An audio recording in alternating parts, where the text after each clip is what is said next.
Salutations everyone, I'm Super97X and today we're back with another episode of Crystalline and I'm not going to make this mistake. Look at this. Boom. Hit the load button. Yeah. Yeah. Yeah. So in the last episode we found embermyst, which was pretty latitties. The gods break away as he beckons us, and then translucent shimmers disappear. After we pass through the gates, I look back right before the gates close to see the guards resume their original position. I don't imagine a lot of people are coming here, so those guards must be fucking bored. Elder Isom shuffles along the dirt path and leads us through the quaint village. The villagers tend to wear plain, loose-fitting tunics. Aside from the guards, most people don't carry weapons, although many of them wear simple bracelets embedded with crystals. We soon arrive at a strangely architecturally stable clay hut. As we enter, I covertly touch the walls. Reminds me of an unglazed ceramic tile. We settle down on wide cushions on the floor. How were you able to find this place? Through you. Eh? Mia puts out a worn tome. Where has she been keeping that this whole time? My old research. I thought I'd lost this. The Elder Isom carefully turns the pages of the tome. Leanna clears her throat. We were told you can help us. By whom? Professor Xavier. Xavier is a professor now. Good for him. Dumb piece of shit. I've been out of touch with Haven God and Lumia for many years. I'm not sure how I can help.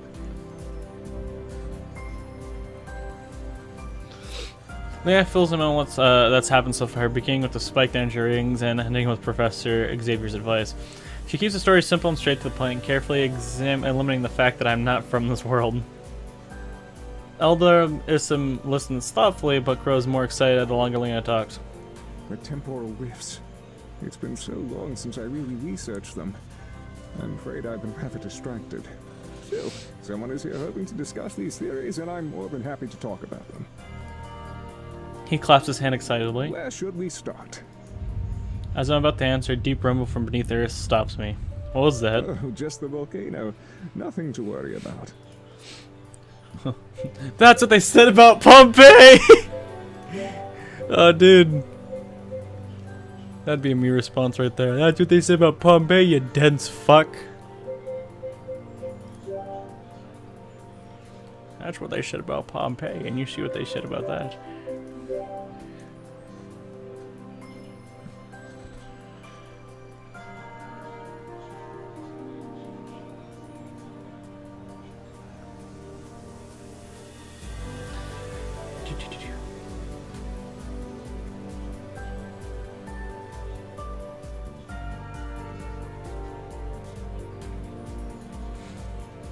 Okay, let's get back to it. The last episode was adorable. We need more Leanna adorableness. Rip us! Last time someone said nothing to worry about in regards to the volcano. Their entire city was buried in ash. His eyes are wide and aghast. It's not all bad. They were basically all intact when the city was rediscovered thousands of years later. She doesn't look any less uneasy. There's no need to look so concerned. The volcano will not erupt. This is the first sign of activity it has shown in thousands of years. Are you shitting me, boy? First signs of activity. Boy, that's a bad idea. That's bad.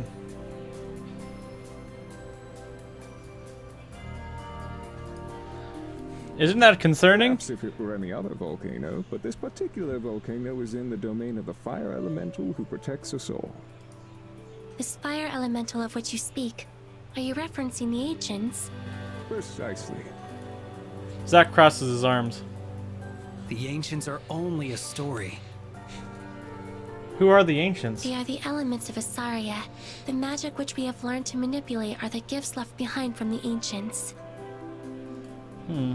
That's how the legend goes. There's a lot of legends in these lands that no one's really sure if they're true or not. Some people are like, I ate a cheeseburger yesterday. They'd be like, as legends go.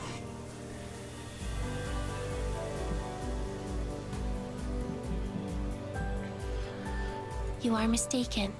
They are not a legend.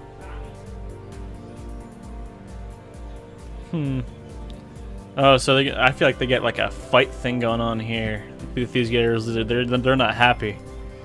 He looks uncertain while Zack scowls. I don't know, I just get a feeling. Believe in those stories? I believe in the research, and Elder Ism has accumulated plenty of it. Then where have the elementals been all this time?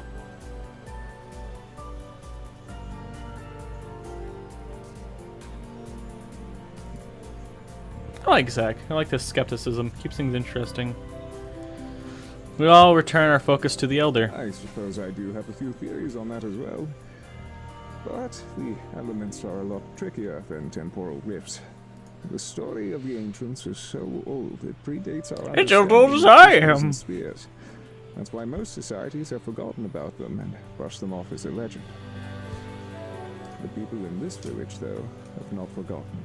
When I arrived, I was purely focused on finding the fire temple for research purposes. But the longer I stayed, the more my focus strayed from the temporal rifts to the ancients themselves. If you believe that the cause of those random energy spikes are the result of temporal rifts, perhaps that is the link to the return of the elementals to Assyria. Oh, so we got a much more big adventure to maybe return me home. So what does that mean exactly? He shakes his head. It's hard to say. We don't know why they left in the first place. My guess is that something was keeping them occupied in the spirit world. Perhaps whatever that is was set free by the rifts. Melee hangs onto Elder Isom's reward. Lena absent-mindedly fiddles with her manipulator. In deep in thought, only Zack seems skeptical of the conversation. This sounds really complicated. I'm not something that that can be solved in a few hours. When we need to get back on track, how do I get home? Get back on the original topic at hand. Now, the temporal rifts, yes. How would one go about creating a rift? Well, that will be difficult. You'll need an incredible amount of energy. More than any one human can create. The only places with that much concentration of energy is in the temples of the elementals. You said there was one in the village. Yes, the fire temple is here in Embermyst. Great. My grey grows warm as hope floods through my veins. This is good. I finally have a way To be home. more precise, it's on the outskirts of the village, built on the side of the volcano, but it's not a far walk. Then that's where we need to go. Yeah, pushed herself to her feet, and the rest of us do the same. As Elder Isom rises, his face falls. Leaving so soon? I was hoping we'd have a longer chance to chat. I have so many questions about Illumia and the Academy. As you can imagine, one does not get a lot of news on the outside world here. Perhaps upon our return. Yes, of course. Well, you best be on your way then. Elder Ism, it was truly an honor to meet you. Melee's cheeks flush as Elder Isom grins. She must really respect him in the moment. That moment, I realize how small and dainty she looks. I sometimes forget how young she is compared to the rest of us. So you want to date the little girl, huh, Game? That's perverted. I can't believe you. But Mr. Elder Isom wants to get a piece of that pink cotton candy. Yeah. Once it's said, we scan the horizon, trying to orient. Maybe this is the, maybe this is the giant fucking volcano. Excuse me. Whirl around to come face to face with a woman wearing just enough fabric to cover her essentials and nothing more. Well, her long brown hair is tied up in a ponytail which falls down her neck and frame looks and her very ample chest. So you can't look at that. The plot thickens! I feel like that's something that Zack would have said. The plot thickens. It's, don't look at her boobs. I'm just gonna say, who are you? If I have a chance to speak, Zack asks a question on everyone's mind. Who are you? Zack steps in front of Amelia, who frowns and steps away. I guess he's taking the bodyguarding position really seriously. You hold yourself safely, ready to move if necessary. The woman salutes. Car Noir, treasure hunter extraordinaire. I don't like you're ready. Zack narrows his eyes. What do you want with us? Well, I couldn't help but overhear that you're interested in the fire temple. How did you hear us when we were inside? She taps her nose I knowingly. have very sensitive hearing. I fail to understand how our interests are of relevance to you. I was just getting to that. You see, I've come to offer an extension of friendship. Both Leanna and Zach raise an Or eyebrow. at least an extension of mutual benefit.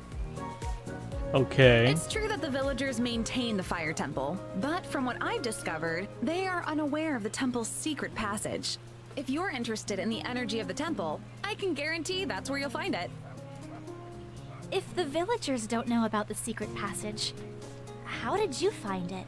It's all a part of the treasure hunting gig. You have to be looking for it to find it. Kara winks and gives us a thumbs The up. best part is that I've already disarmed or made a note of most of the traps in there. There are traps in this temple? The temples are a sanctuary for the elementals, but any place that is easily accessible is sure to attract all types. There are measures set in place to protect the spirit from those who wish to harm it. Like I said, I've disarmed most of the traps, but not all. There is one magical barrier at the end of the tunnel which I've not yet been able to pass. I don't have magic, but you do. She gestures to Lena and Amelia. If you can magic that barrier away, then that's at least one step closer to finding your energy. Zach crosses his arm and glares at Kyra? Fuck it. How does that benefit you?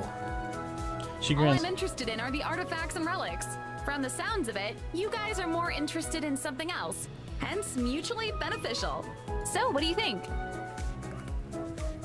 Look at the rest of my group. Wordlessly, we huddle closer together and whisper.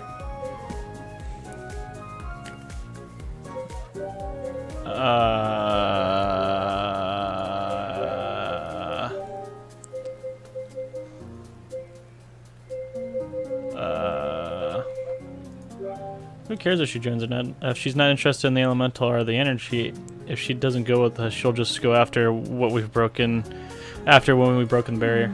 You do have a point. Yeah. Yeah, not really I harming must you. concede that I am impressed by her resourcefulness. It is plainly evident that she is not a native to Embermyst, which means she somehow discerned the location on her own. That's a really good point. Iana looks thoughtful. As a treasure hunter, her tracking skills could come in handy in the future. We all stare at Zach. He shrugs. Do what you want. That sounds like a yes to me. Zach doesn't respond. He just fixes his steady gaze on me. Edge. So does this mean we're agreed to join up with Kara? We all nod. Hey, I forgot about him. The Pongo sits in the middle of our circle and blinks happily. Where do you even go when you're in hiding? Let's go tell Kara. She just left. Turn around, Kara stands right behind Lena, her face only inches away. Lena just lets out a startled gasp. Jeez, what is she, some kind of ninja? Kara rubs her hands excitedly. All right, this will be fun. Wait, we didn't give you our answer yet. Oh, sorry.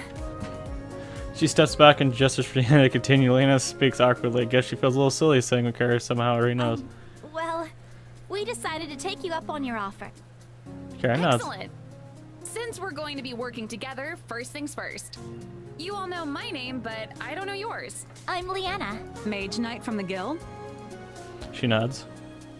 I am Amelia Estelle, a mage caster from the Mage Academy. Kara A blinks. student to become a mage caster? But you look just like a teenager. Amelia cocks her head to the It side. is natural that my physical appearance would represent my age. Yep. She looks at Amelia with That respect. is pretty impressive. Who's next? She looks at Zach. Oh fuck, I get to go Zach. last. She chuckles. Very clearly a mercenary. Nemta, her green eyes study me, although she's very clearly examining me. I don't feel uncomfortable under her Now stare. that that's out of the way. You're not hitting on her. You are only hitting on Leanna now? Boy. Kara steps back and views the Pongo at my You feet. have a bongo! How cute! She reaches down and pats him on the head. She beams at her And what's touch. your name? She glances at the rest of us, but none of us make a move Oh, dancing. is he not a part of your group? He is. Sort of. And you haven't named him yet? Leanna and I shuffle uncomfortably. Zach remains unchanged while Amelia frowns. A pongo is a wild creature. Kara straightens and pats Amelia on the head, much to her dismay. If you say so. Okay, are we ready to get going? Out. Remember our ascent, and then Kara leads us out of the city. Yeah, I'm gonna butcher her name. I don't know why. As we walk, another ominous rumble sends butterflies to my stomach. I can't shake off the feeling that we're literally walking into a fire. I glance at the others who seem unfazed. I guess it's just me. Pushing my insecurities down, I silently follow the group towards the temple. Just an elder Isam noted, the temple is a short walk out of the village on a well-worn dirt path. The road is mostly empty, with 1 or 2 travelers coming back towards the village. The temple is an open structure with a roaring fire in the middle of the grand hall. Holy shit! High columns of flames carved into them hold up the building. Adoring the stone walls are beautiful tiled mosaics. There's one wall with a strange symbol scratched on them. They're very faded and I have to squint to make it out. From what I make out, the 4 symbols surrounded a darkness in a square, which line the fire enclosing the perimeter, trapping the darkness in the corner. I wonder what that is. Amelia glances over them and peers at the carving. Those symbols represent each of the magical elements. She points to each one. There's fire, water, earth, and wind. She points to the center. And that is shadow. Never considered shadow as an element It before. is one of the elemental magics. Kara, Zach, and Lena have already moved on, so the rest of us hustle to catch up. Besides us, the only people in the temple are the monks who care for it. They're dressed in woven red robes and some open and loose style as the villagers from embermyst. Quietly they shuffle back and forth, sweeping the floor, relaying any of the smaller fires which have burned low, and relating. Pongo looks around in wonder and reverence at the sight of the giant flame. He squeaks and hops on me, claiming the spot on my shoulder. Kara bows briefly before the large flame, then leads us to the back of the chamber and stops in front of an empty wall. We're here. Zach sighs. Secret packages.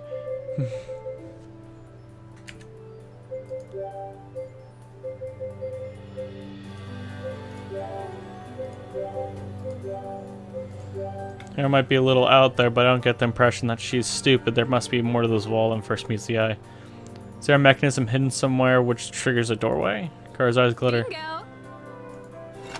Their gaze fixed on us. Kara pushes a brick and the segment of the wall pushes and swings open. She waves at the opening with a flourish. Ta-da! How'd you know which brick to push in? It usually depends, but in this case, there's one brick that sticks out slightly more than the others. If you weren't looking for it, you won't see it. She heads to the opening and pushes the wall closed behind us. Yeah, it's because none of the fucking monks noticed that shit. The giant fucking wall moved. Then she leads us down a winding stone stairway which ends at the beginning of a narrow passage. We follow in behind her as she carefully picks her way down the hall. Nifty. It's a very plain stone hallway with wall scones fucking lighting in the way.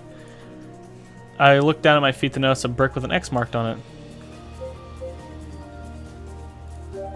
I have a feeling the X didn't make this way into the stone itself, so I better not touch it. Gingerly, I step around the brick a few ways around the stone. Is anyone seeing these random X's?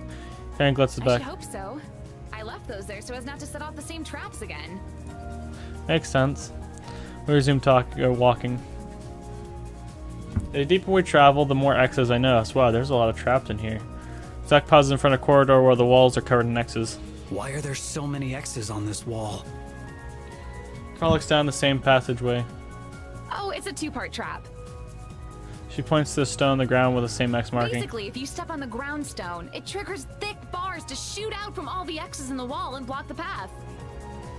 That doesn't sound too bad. Only if you know how to limbo.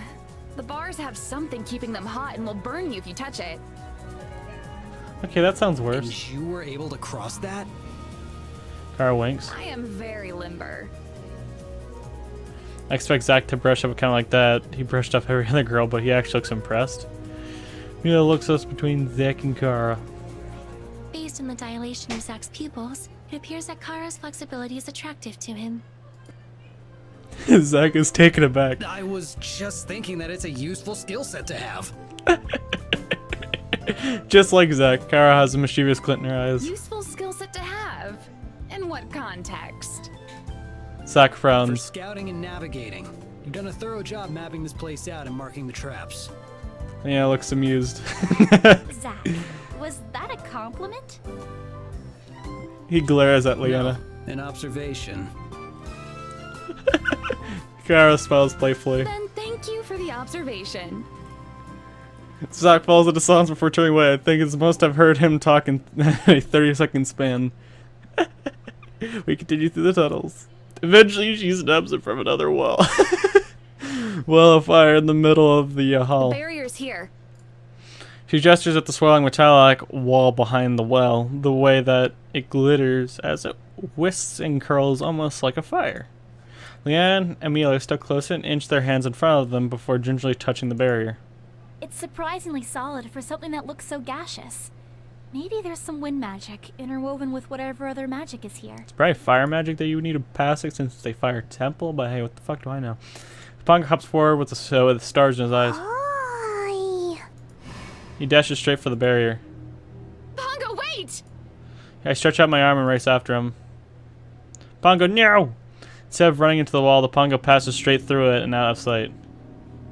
Why, cruel world? Why did he go through? Stay calm. Why?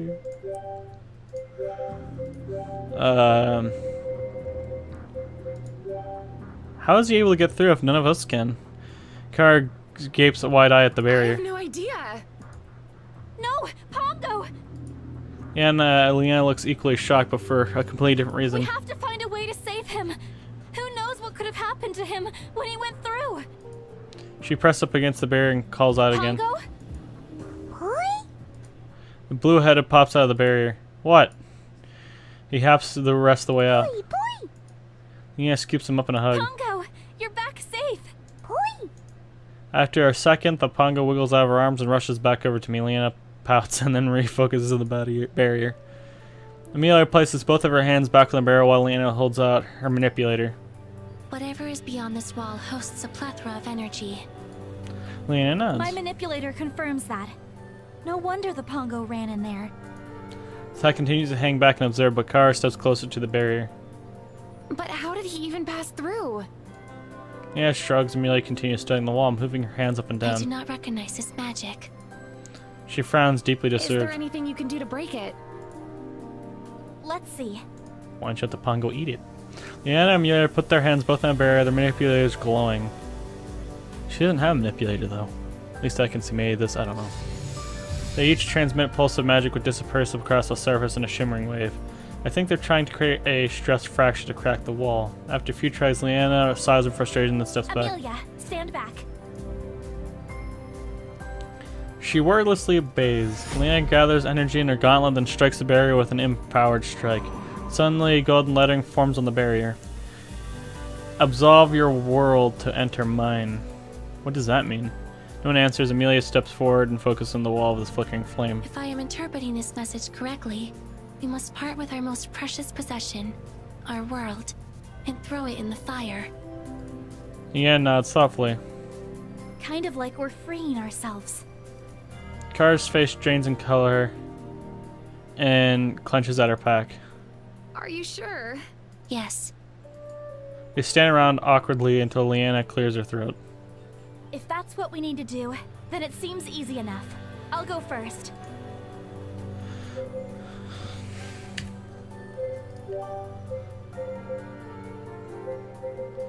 I kind of want to go first just in case it's wrong. If we're doing this for me, I should be the first one to go first. Leanna blinks, but I step up to the fire before she can object. What should I choose? My waifu. I'm curious of what will happen if I hit. You just throw Leanna into a fire.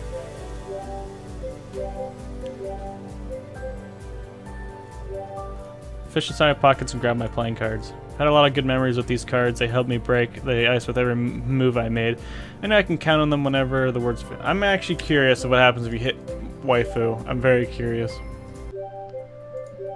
Fortunately, I do not have a waifu at this time. Look at Elena who blinks and she meets my gaze. Yet.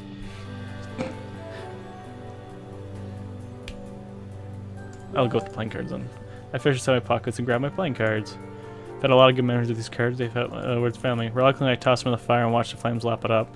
Then I steal my resolve foot forward and just reach the barrier. I slam painfully into it. Ow. Well, that didn't work. You sure messed that up. Can I do it again? Car shards. Normally you only get one chance for these things, but it's not like you've got anything to lose. Fish my pockets, grab my wallet. The entire identity is here. My license, student ID, and credit cards. The thought of parting with it makes my chest hurt. Reluctantly, I toss it in the fire and watch the flames toss it up. I still resolve and slowly step forward. Across the room, I feel the tingle of energy. I'm actually going to load that so I don't have to lose my cards. I'm going to choose my waifu again. Helena, who blinks when she meets my gaze. Yet. And then wallet. I grab my wallet. My entire identity is in here. My license, student ID, and credit cards. The thought of me parting with it makes my chest hurt. Reluctantly, I toss on the fire and watch the flames toss up. Then I resolve and step forward.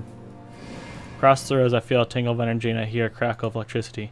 It's bright light blinding my vision, and I have a flashback of my crossing to Terra. My foot lands on solid ground. I pass through the barrier unharmed. Gradually, I let my adjust to the dim light and see that I'm in a cozy room. Oh.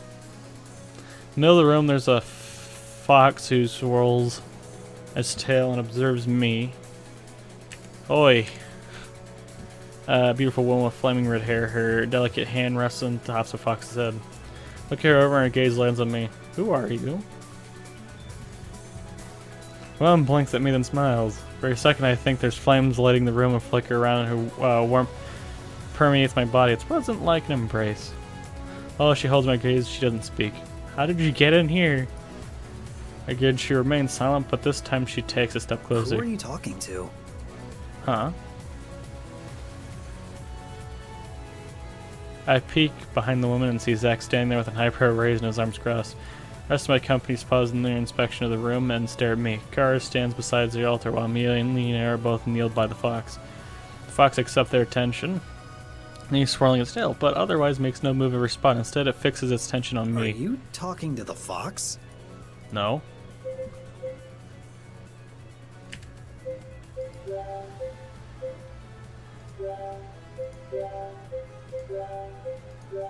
Are you seriously not seeing the random woman standing between us? The group looks at each other.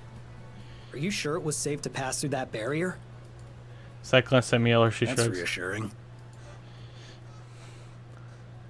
Who exactly are you seeing? There's a woman dressed in red. She's kind of flamey, and she's standing right there with a pet firefox. Leanne looks towards the fox, but her eyes gaze right over the woman, and she furrows her brows concerned. Okay. Her voice is gentle, like she doesn't want to spook me. None of you guys can see her? The group collectively shakes her head. I don't know why you guys can't see her, but I promise you she's there. Boy. Pongo hops out and behind my legs, and she examines the woman with partial interest, then stares in wonder at the fox. The fox cracks its head to the side and observes the Pongo. The Pongo perks up and cautiously bounces forward. He pauses right before the fox. The fox's nose wiggles as it sniffs at the Pongo, then swirls its tail, and the Pongo squeaks before running back behind my legs. Wait, do you see her too? Boy. Woman giggles at the Pongo and then gently pats its head. She shivers happily at a touch. Then she straightens up and takes a step closer. Her feet don't touch the ground and her skirt floats ethereally behind her. Simply I back away. What's going on? She's getting closer, a lot closer. She pauses once she draws near and touches her palm to my forehead. A pulse of warmth flows through me before she retracts her hand. As if something inside me clicked open, I feel invigorated with restored strength. The stronger I feel, the more translucent the woman becomes. Soon she disappears. The Pongo stares at me with renewed interest. It reminds me of that same look he gave me when we first met.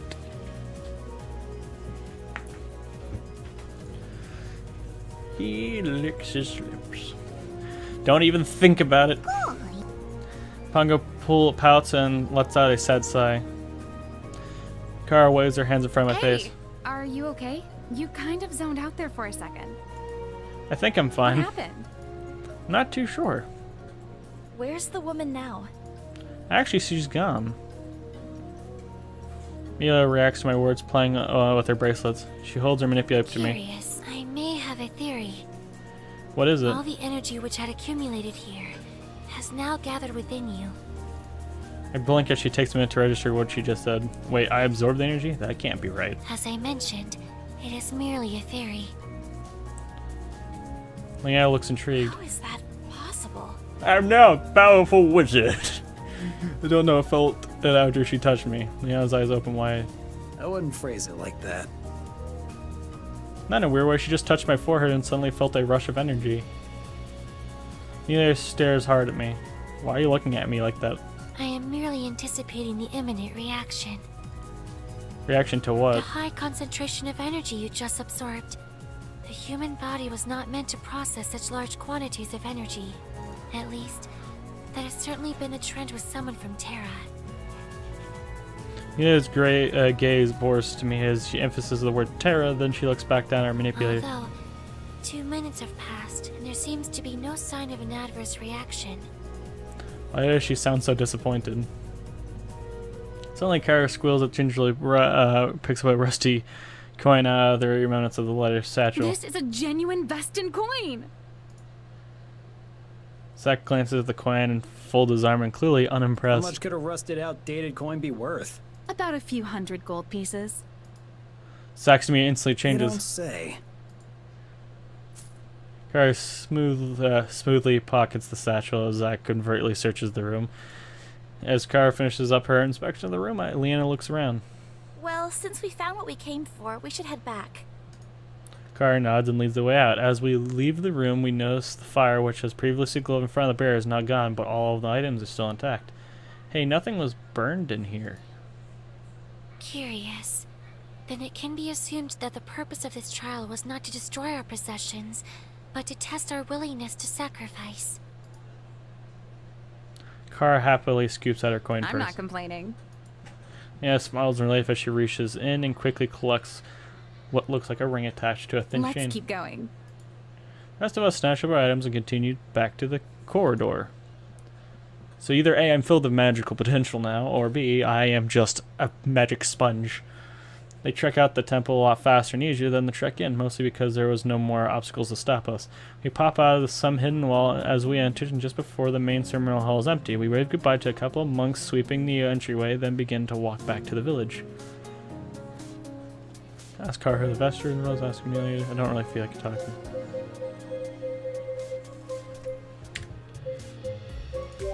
And can't talk to Bay. Why would I talk to these noobs? I'll stop with Kara. So who exactly were the They Vestins? were the original tribe of Embermyst, and the initial keepers of the fire temple. Did they build the temple? Kara It shrugged. depends on who you ask. Some experts believe they did.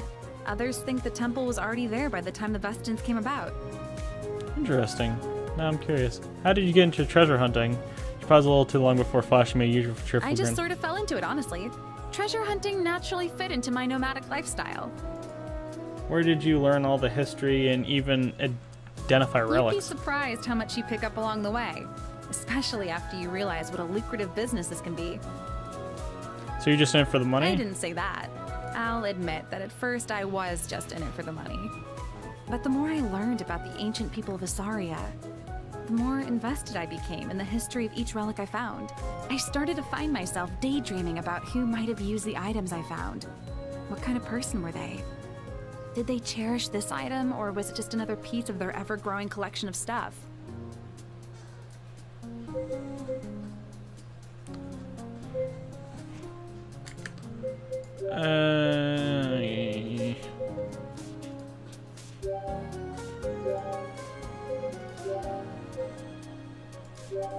Never thought about it like that before. Maybe if I had, I would have paid more attention in history class. Kara looks at me Are strangely. you a treasure hunter too? No. But you sought out experts dedicated to history? Something like that. It was more or less seeking a more of a requirement I had to fulfill. She looks skeptical but doesn't pry. I'll ask Amelia because it doesn't seem like I'm picking a favorite.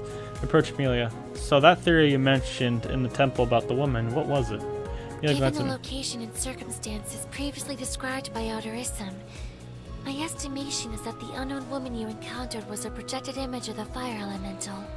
Of course, as I could not observe her myself, I cannot be Do you think that's why she wouldn't talk back? Also, why was she just? Wouldn't she just show up in The person? amount of energy needed to sustain just an appearance of the elemental would have drained the temple completely. There would have been no energy left for her to give to you. Is that why she disappeared right after? The depletion of energy in the temple would have meant she'd no longer be sustained in this world. Yeah, it looks thoughtful. Although, it is quite unusual that she would have you absorb the energy to begin with. I see. No wonder she was so hot. I had a sneaking suspicion it was her. I mean, who else could it have been? Amelia It nods. pleases me that you too have reached the same conclusion. Thanks. She looks thoughtful. Still, it is quite perplexing that she would only reveal herself to you. It's not just me, the Pongo saw her too. I think he didn't really make it clear if she was seeing her or not. Or just the fox thing. The Guardian. Huh? The fox would be the guardian of the fire temple. Each temple has its own guardian who protects it. Oh, so how come the Guardian didn't attack us for breaking into the temple? We did not break in. The guardian enforces the trial in the temple. Only those who are able to complete the trials are welcome into the temple. In this case, that magical fire we had put our stuff in? Eli nods, deep thought. Are you still trying to figure out why no one else could see the elemental? She nods again. Any theories? As of now, I do not have one. But perhaps after some further research. Her voice trails off and she falls back into deep thought. Rip. Garazak and Mia lead the way back 10 minutes while I log behind. Pongo sits on my head. And notices my absent falls in step with me. She pats the Pongo, who ignores her. She's still too focused on the energy around me. There, pouts and then shakes away the Pongo's disregardance of her and focuses attention to me. Yay! Something on your mind? Try my voice. I drop my voice low as the other can't hear me. I've collected the energy from the temple. That means I can try to create a temporal rift and go back home, right? Car stops, then rolls around to face Zach and Amelia. Stop with her. Pardon me, you were speaking very softly and it was a little hard to hear, but it sounded like you just said you need to open a temporal rift to go back home? Damn it. But that can't be right, can it? Jeez, this woman has some supersonic hearing. I glance at Leanna, who looks alarmed. About that. Kara's small falters at my hesitance, but Amelia looks excited. I knew it. My hypothesis is correct. Hypothesis? What hypothesis? My hypothesis that he is from a parallel world. Leanna's eye grow wide as she forces a panic smile. I think all this parallel world and temporal rift talk has been getting to you. I mean, Elder Isum said it's impossible. He has already admitted it. What, Leanna? I very carefully have been careful not to say anything. The When? day of our acquaintance. I rack my brain, but don't remember bringing up that around Amelia. You sought out Professor Xavier's guidance, and after he imparted his advice, you and Leanna had a brief discussion in which you mentioned that what he had suggested was exactly what happened to you. Thus began my hypothesis that you arrived from a parallel world. Damn it. And he looks at me unsure how to react. Hey.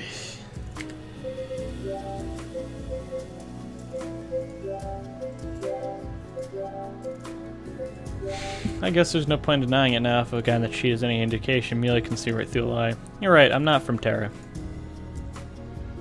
Not from Terra, huh? Zach looks at me up and down and nods That's to a lot himself. better than the alternative. What's the alternative? That you might be unique. Zach! He He shrugs. didn't even know what a discharger was. At least if he's from another world, that explains why he didn't know these things.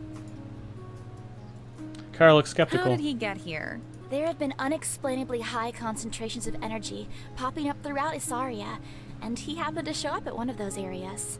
We went to the Mage Academy to get some answers, and that's how we came up with the possibility that the high energy readings were temporal rifts, and somehow he had traveled through one. Why or how those rifts were even opened, we still don't know. But if they're the only way for me to get back home, then I have to try and open one. Kara shrugs. Let's just make sure you attempt to open one far away from where I'm standing. That might be tricky considering no one knows how to open one. We may need to talk to Elder Isum. That won't be necessary. I know how to do so already. We all stare at her. How do you know that? The directions are located in Elder Isum's old research notes, which I had gathered from the Academy. The spell itself is a simple conjuration, which even an amateur could do. Imogen can open a temporal rift. Why isn't everyone doing it? The impossibility of the spell comes from the fact that the human body cannot manipulate the amount of energy needed for it. She pauses and points to me. He may be an exception. I squirm lightly as their gazes fall on me. Given that you have absorbed energy directly from the temple, which should also be an impossibility, I must assume that there is something within you which can possess the high amount of magic without suffering consequences. Perhaps it is a skill which you acquired from your world. My world doesn't have magic. Amelia blinks. Regardless, only a short amount of time has passed. There is plenty of time for you to still internally combust. Wave of unease makes my stomach queasy. Maybe I should open this rift now before it has a chance to happen. He grins with excitement. I concur with that suggestion. That may be the best now that you have the magic. Zack shrugs and Kara takes a look at open surroundings. Maybe we should first look for a spot with a bit more cover. We don't want to be opening up rifts on an open pathway. Good point. There was some tree cover towards the west. We mumble our affirmations and follow Zack towards trees. But what if I don't want to go home? We sail into the grove of trees, and both Leanna and Amelia stand on either side of me. Zack selects a tree far enough away to not be affected by any stray magic, but close enough to get a good view of what's going on. Kara, on the other hand, hangs back towards the outskirts of the trees. Zack looks back on her amused, and an amused smile on his lips. You'll miss the show from back there. You sure you don't want to come any closer? Kara's voice is distant. There's a bit of movement as she takes another step behind the tree.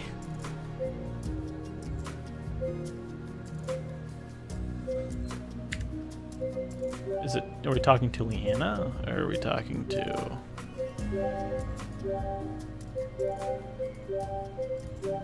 Guess the whole magic partial makes her nervous. It's understandable she is not accustomed to magic like Leanna or Amelia. I'm not going, so... Susan notes and then nods herself and snaps the book shut. The casting is quite simple. It is the same technique as any other cast. Yeah, looks at me. Are you ready? I nod. Amelia glances at my stance and then Your frowns. stance is incorrect. Straighten your spine. I lengthen my spine and stand as straight as I Now can. you are too tense. Keep yourself relaxed, but do not slump. Okay. I release some of the tension in my back.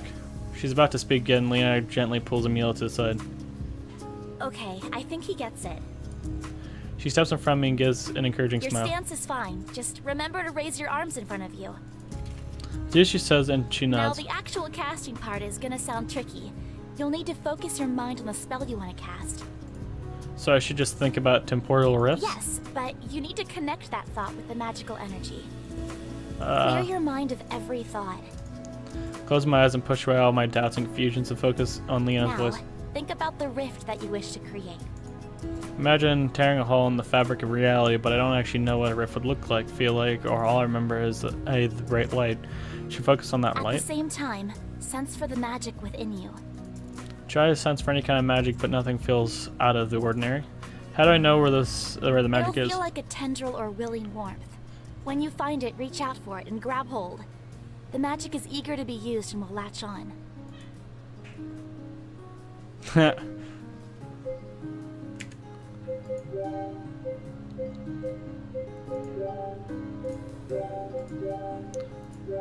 This is so shocked, but I know I can do it. I just have to focus. I turn within and regulate my breathing. This sounds very similar to meditation, so perhaps using the same technique will yield success.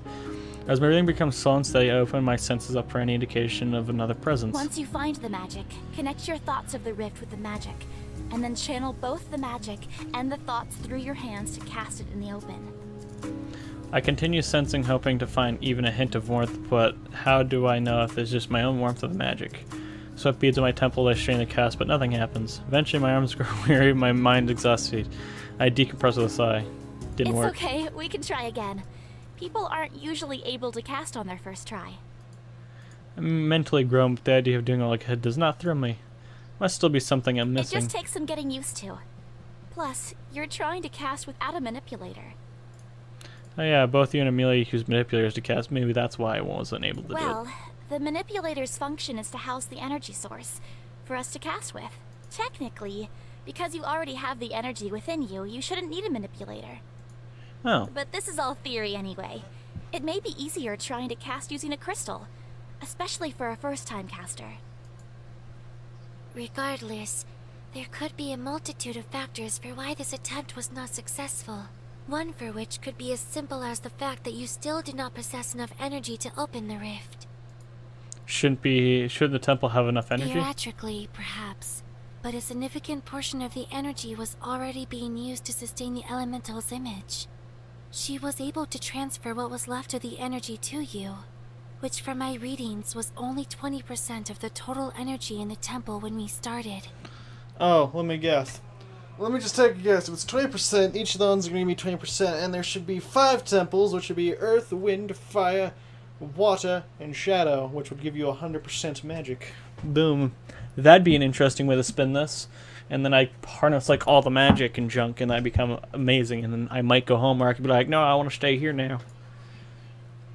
Suddenly, Kara is standing right beside us, cheerful as That ever. sounds like you all still need to explore some more temples. Yep. I jump out of presence, even though Leanna and Amelia are surprised to see her so close. Only Zach is unaffected. How do you get here so fast? She grins at me. Am I wrong? The Pongo jumps out of Cora's arm and hops into mine. I put him on the head and he wiggles contentedly, licking the air around me. So it could be that he doesn't know how to cast, or that he doesn't have enough energy. Sure, but what does that mean for you all in terms of next steps? Are you going to hang out in embermyst until he learns how to cast? It could take him weeks before he can even cast the simplest of spells. That is quite a long time to rely on someone else's hospitality. It sounds like it would still be in your best interest to visit at least one more temple just to be sure you have enough energy.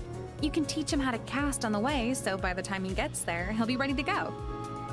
He looks thoughtful. Does seem like the better option than the alternative. If it is the fastest way to get me back home, then I'm not opposed to having all of our bases covered. Amelia nods. That is the most efficient course of action. If we can mitigate any uncertain factors, then we can pinpoint where the weakness is and adjust accordingly for a successful cast. The research this will provide will be very informative. Hearing Amelia's affirmation, Zach shrugs. Since I'm here to protect Amelia, I go where she goes. Kara smiles broadly and slings her arm around Zach and Amelia, much to their dismay. Great. Then our arrangement is still on. Hey! Zach moves out of Kara's grasp. She Most smirks. men would be thrilled to have a pretty woman hug them. Right, Amelia? That is correct. A healthy physique is inherently attractive for potential mates. Kara lets us go and starts to lead the way out of the We forest. should spend the night in Embermyst. We can plan our next steps there. Once we're in the agreement, we follow Kara back to Embermist. Upon arriving, we head to the inn. David Inn. We can spend the night here. I'll meet you back down in the lobby in a few minutes. She ventures upstairs while we secure 2 rooms and then keep her as we retrieve our keys. Amelia excuses herself. I wish to seek an audience with Elder Issam and continue our discussion. I would be remiss to let such an opportunity pass. He seems like a good guy, but maybe we keep the fact that I'm not from here a secret? Yes, that is something in which we are in agreement. Okay. She nods and leaves the inn. The decor of the inn is very similar to Elder Issam's hut. You mean exactly. Pillows and rugs lie on the ground as a few people sit cross-legged in front of the fire. A few tables on the other side of the lobby, all of us, which are empty. In fact, aside from a couple of people chatting by the fire, this place is very empty. As I sit down, I feel fatigue pass over me and I try to shake it off. Guess they don't see too many visitors For here. a city that's supposed to be so secret, that's not surprising. It's more surprising that they have an inn. I nod and stifle a yawn. We sit at a table, Zach orders us dinner, and a few minutes later, Kara returns. Where's Amelia? She went to go speak with Elder Issam. She nods. My eyelids drop and I'm stifling yawns every few minutes. My limbs feel like leaded weights and I'm taking all the effort to stand up alert. After I let our wine yawn, Leanna glanced over at me. Maybe you should go to bed. We're winding down anyway, so it'd be a good idea to get some rest. I nod blearily. Yeah. She sounds really good right now. I guess absorbing all that energy really takes a lot out of you, huh? Leanna smiles at my joke. It would seem so. Love me, damn it! Regardless, I'm grateful for the excuse to leave. I trot upstairs and fumble with the key before opening the door. Then I fall into one of the twin cots and pass out as soon as my head hits the pillow. And with that, I will start another episode. This actually was a long one, almost 50 minutes. Damn. Oh. But yeah, a lot of things are interesting and then interestingly happening, so we'll see what happens in the next episode. Hope you enjoyed this one. I'll see you guys in the very next one.